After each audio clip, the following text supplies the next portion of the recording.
Good morning second year commerce and arts. आज हम लोगों का पार्ट 14 लेक्चर है। आज हम नया चैप्टर स्टार्ट कर रहे हैं, that is the law of demand. I think in my view law of demand is the most important chapter if you are talking about the economics, क्योंकि each and everything is move around the what is the demand and what is the supply. तो first of all we will discuss here what is the demand. Before discussing the demand, it is essential first to know the difference between the desire, want and demand. So I will write here desire, want and demand. ठीक है, desire किसी के इच्छाओं का तो अंत है नहीं, ठीक है। वांट एंड डिमांड, डिजायर में दो चीज अगर जुड़ जाता है तो 2 points if include in desire. The first point is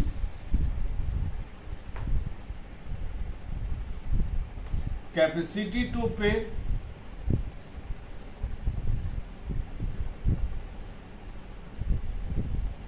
and willingness to pay।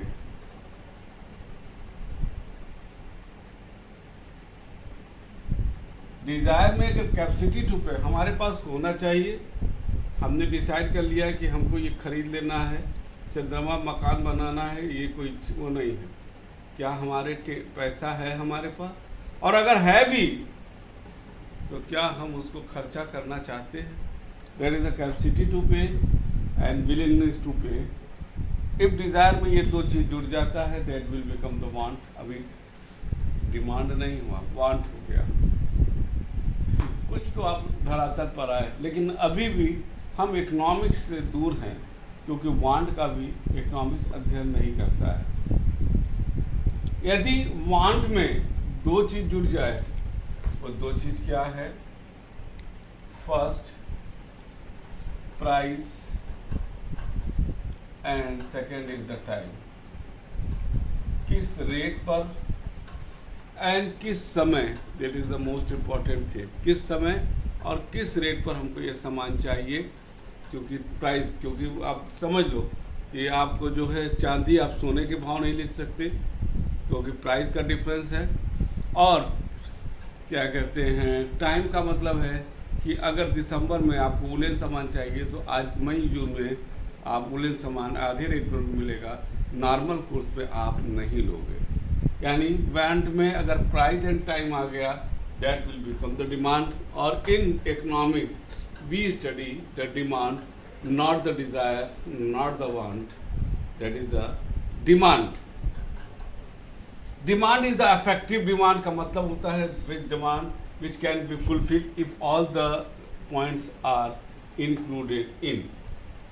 ठीक है, अगर हम इसको बात करें इसके आधार पर, डिमांड के आधार पर, तो कैरेक्टरिस्टिक के अगर कुछ पॉइंट आते हैं तो हम उसको बात करेंगे। पहला कैरेक्टरिस्टिक होता है, हम लोगों ने जो पढ़ा था, दैट इज़ द यूटिलिटी। हम डिमांड उसकी करते हैं जिसकी उपयोगिता, यूटिलिटी होती है, ठीक है ना। यूटिलिटी बदलता भी है, ये सब हम लोगों ने काफ़ी डिस्कशन किया है, ठीक है ना। और demand, second point of the feature characteristic is the effective demand. Desire of commodity will become only when it is backed by the purchasing power and willingness to spend, that is the purchasing power। क्या हम खरीद सकते हैं और क्या हम खरीदना चाहते हैं। and the third point at a certain price, इसको मैंने डिस्कस किया। and the fourth point is the it is the demand is a flow concept। flow concept का मतलब ये है कि जब 100 रुपया किलो मटर होता है तो हम 10 दिन में एक बार लाते हैं। जब 50 रुपया होता है तो हर तीसरे दिन लाते हैं। जब 20 रुपया होता है तो हम रोज़ खाते हैं, और अगर 10 रुपया हो जाए तो दिन भर में 2-3 बार खाएंगे। That is the fourth. जैसे जैसे रेट गिरने लगता है वैसे वैसे उसकी कंजम्पशन की स्पीड, फ्लो बढ़ जाती है। ऑन दैट बेसिस, ये था आपका व्हाट इज द डिमांड, हमारे ख्याल से समझ में आ गया होगा। अब थोड़ा सा और आगे बढ़े हम, तो डिमांड को हम दो भागों में बांटते हैं, individual demand and the market demand. इसको मिटा देते हैं, individual demand and the market demand. ये हमारा क्या होता है, पहला हम लोग बात करेंगे इंडिविजुअल डिमांड।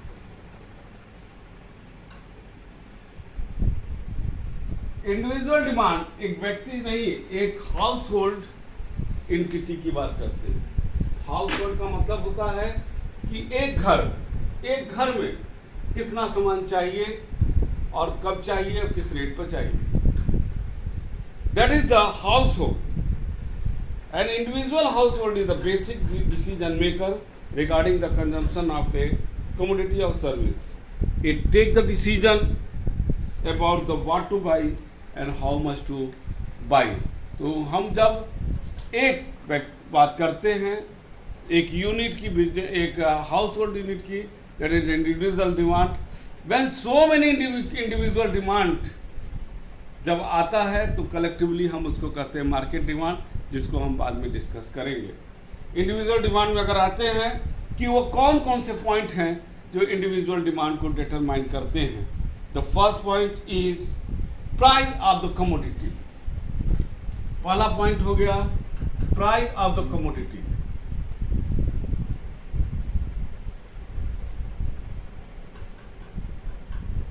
इसको अभी हम लोगों ने डिस्कस किया भी, हमको नहीं लगता कि इसको डिस्कस किया जाए। सेकेंड पॉइंट जो इंपॉर्टेंट पॉइंट आ रहा है जिसको हम डिस्कस करेंगे थोड़ा, that is the price of related goods.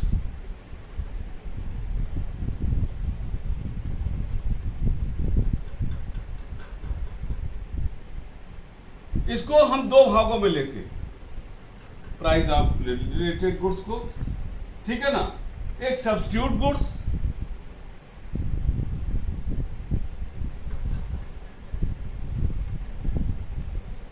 और एक कॉम्प्लीमेंट्री गुड्स।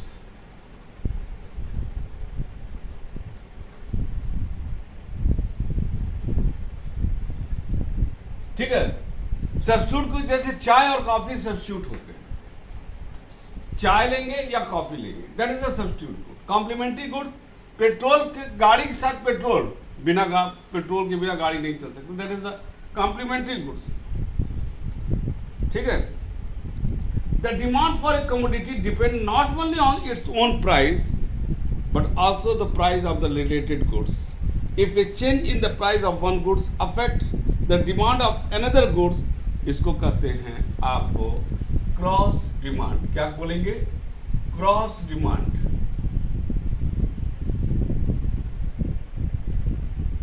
ये हो गया क्रॉस डिमांड। इसमें आपका आ गया सब्स्टिट्यूट गुड्स। अब इसको ऐसे लो कि मान लीजिए 2 रुपया कप चाय है और 5 रुपया कप कॉफी है। चाय के दाम में बढ़ोतरी हो गई, 4 रुपया हो गया। अब हमारे दिमाग में आ रहा है कि अब कॉफी के दाम में कोई बढ़ोतरी नहीं हुई, तो हम सोच रहे हैं कि जब 4 ही रुपया देना है तो क्यों ना हम कॉफी पिया जाए। अब हम 5 रुपये में कॉफी का दाम कॉफी जो है एक का डिमांड एकाएक बढ़ गया और चाय का डिमांड घट गया क्योंकि उसकी प्राइस बढ़ गई थी, तो वो डिमांड वहां से शिफ्ट करके कॉफी पर चला गया। ये था आपका सब्स्टिट्यूट गुड्स। अब कॉम्प्लीमेंट्री गुड्स जो उसको कहते हैं, which are jointly demanded to satisfy a particular want, pen and ink, car and petrol. In such cases there will be an inverse relationship between the price of one commodity and the amount demanded for it. For example, if price of a petrol goes up, demand for car will go down. Likewise, if the price of pen rises, the demand for ink will fall. ठीक है, तो ये आपका हो गया complementary goods.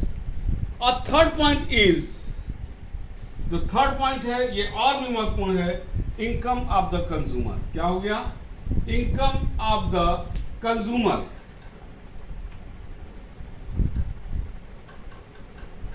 Income of the consumer में हम लोग बात करेंगे, ये तीसरा पॉइंट,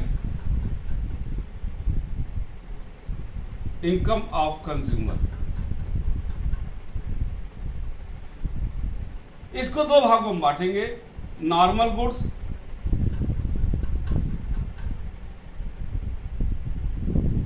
और second is the inferior goods.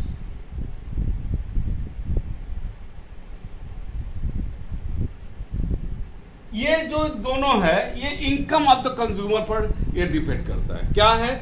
Normal goods और those good the demand for which increases with the increase in the income of the consumer. Normal goods उसको कहते हैं जिसका जब कंज्यूमर का इनकम बढ़ने लगता है तो वो जो है उसका उसके तरफ उसका माने उसको खरीदने लगता है, उसका डिमांड बढ़ा देता है। जैसे मान लीजिए किसी के पास टीवी है, फ्रिज खरीद रहा है, एसी खरीद रहा है, ब्रांडेड सामान खरीद रहा है, महंगे महंगे फर्नीचर खरीद रहा है, ये यहाँ पर आपका आ जाएगा नॉर्मल गुड्स में। अब इंफीरियर गुड्स क्या होता है ये समझने वाली चीज है। Inferior goods are those goods the demand for which fall as the income of the consumer increases. जैसे जैसे कंज्यूमर का इनकम बढ़ता है वैसे वैसे वो उसका डिमांड घटने लगता है। तो there is a inverse relationship between the income of the consumer and the amount demanded for of inferior goods. For example, a consumer may buy toned milk जो आता है when its income is less, जिसमें से मक्खन निकाल लिया जाता है, ठीक है। But as his income increases, he will substitute the toned milk by the pure milk because then he can afford to purchase a better quality product. Similarly, as household demand more of the branded product and consequently the demand of the non-branded product will decrease as its income rises। ठीक है, तो ये आपका हो गया inferior goods। और तीसरा है आपका, चौथा पॉइंट है इसका, वो है आपका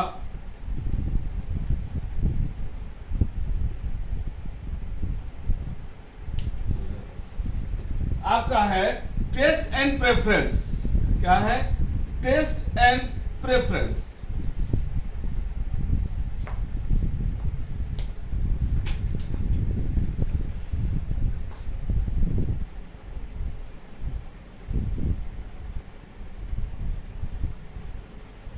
और पांचवा भी लिख लेते हैं, कंज्यूमर क्रेडिट फैसिलिटी।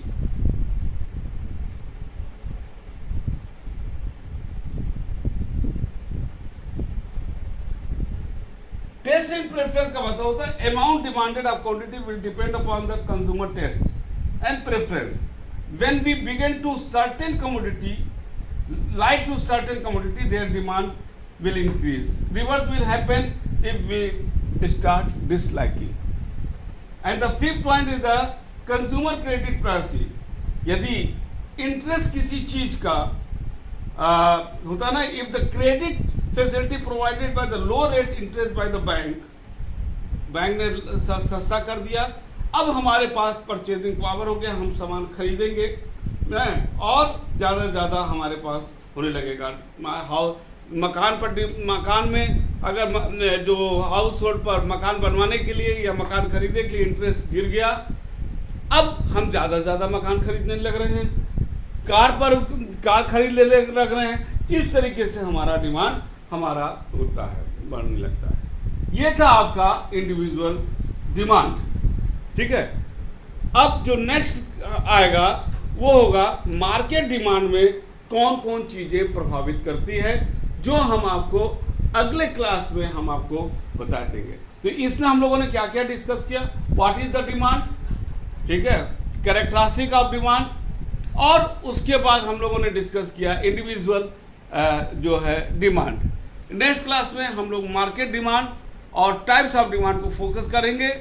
तब तक के लिए good day and good bye.